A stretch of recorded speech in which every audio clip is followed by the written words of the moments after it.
trazendo para vocês os acontecimentos mais recentes, a atualização e, ao mesmo tempo, tratando de levar vocês um pouco mais de reflexão, de análise. Nesse sentido é que nós vamos conversar agora com o professor do Instituto de Relações Internacionais da Universidade de São Paulo, Kai Eno Lehmann.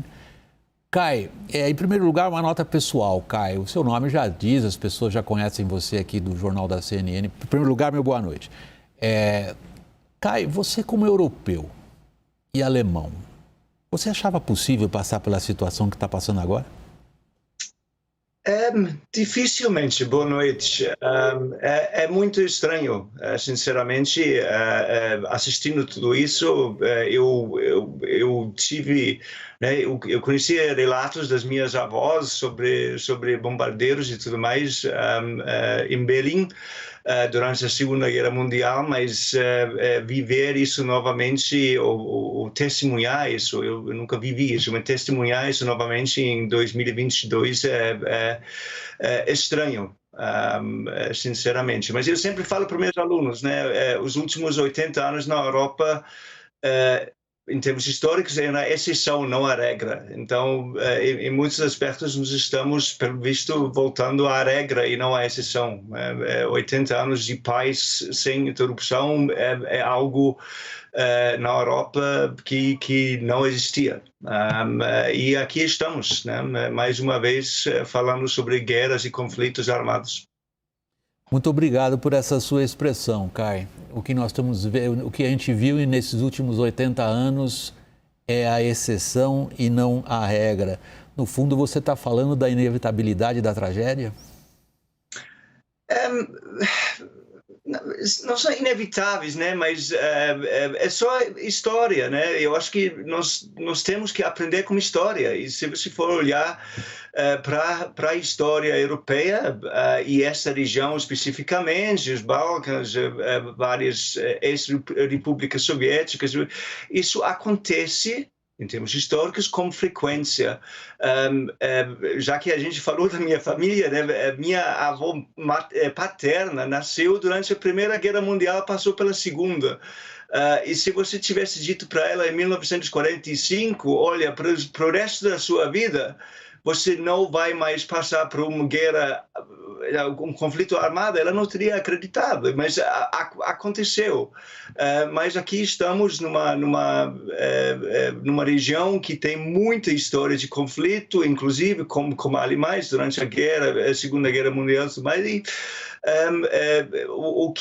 o que chama a atenção para mim nos últimos dias, nas últimas semanas, é a impotência que parece que o Ocidente tem diante dessa situação. Querem fazer muitas coisas, a gente fala muito sobre sanções e entrega de armas e tudo mais, mas no fundo ninguém sabe exatamente como parar Vladimir Putin. E Vladimir Putin deixou muito claro, ele chegou ao poder na União Soviética em 99, ele deixou muito claro quem ele é.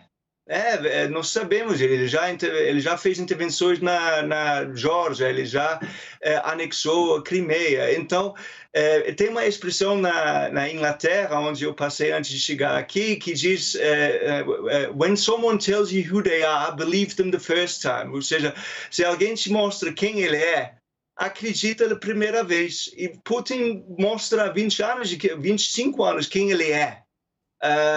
E a gente, pelo visto, não acreditou. E aqui estamos. Kai, eu vou chamar meu colega, o Lourival Santana, que tem o mesmo fascínio que eu e você temos por leitura de história, para participar dessa entrevista. Lourival, por favor. Então, peço licença para falar do Immanuel Kant, né? O opúsculo A Paz Perpétua, final do século XVIII, ele previu a União Europeia. Ele diz que quando todos os países europeus fossem democracias, haveria uma federação de estados, porque as democracias não querem a guerra, porque a população não quer a guerra. Será que o que diferencia hoje a Rússia não é exatamente a sua posição geopolítica, mas o fato de que tem um regime autoritário, né, diferentemente dos outros países europeus, que precisa da guerra para justificar a sua perpetuação? Sim, eu acho que para a gente entender a posição do Putin nesse momento, me parece duas coisas são muito importantes. Primeiro, a personalidade dele, eu já falei sobre isso, né?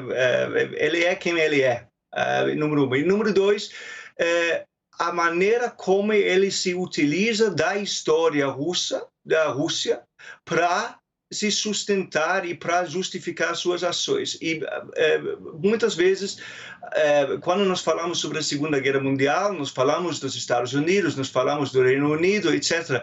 A Rússia, a União Soviética, perdeu em torno de 25 milhões de pessoas durante a Segunda Guerra Mundial, lutando. E isso na identidade nacional é muito, muito importante. Então, não é por acaso que, em alguns momentos, pelo menos, Putin se utiliza dessa ideia da Rússia cercada pela OTAN e tudo mais para justificar as ações que ele está executando agora. E em alguns aspectos, sim, guerras, conflitos ajudam líderes autoritários a se sustentar no poder.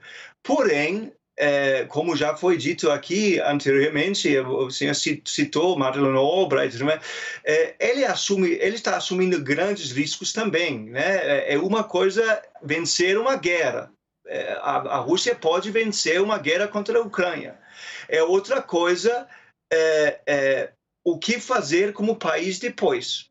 Né? Como nós vimos no Iraque. Uma coisa é vencer o Iraque, e outra coisa é reconstruir o Iraque e deixar um país minimamente funcional no lugar. E eu acho que Putin está correndo grandes riscos, mas esses riscos me parecem não imediatos, mas ao médio e ao longo prazo.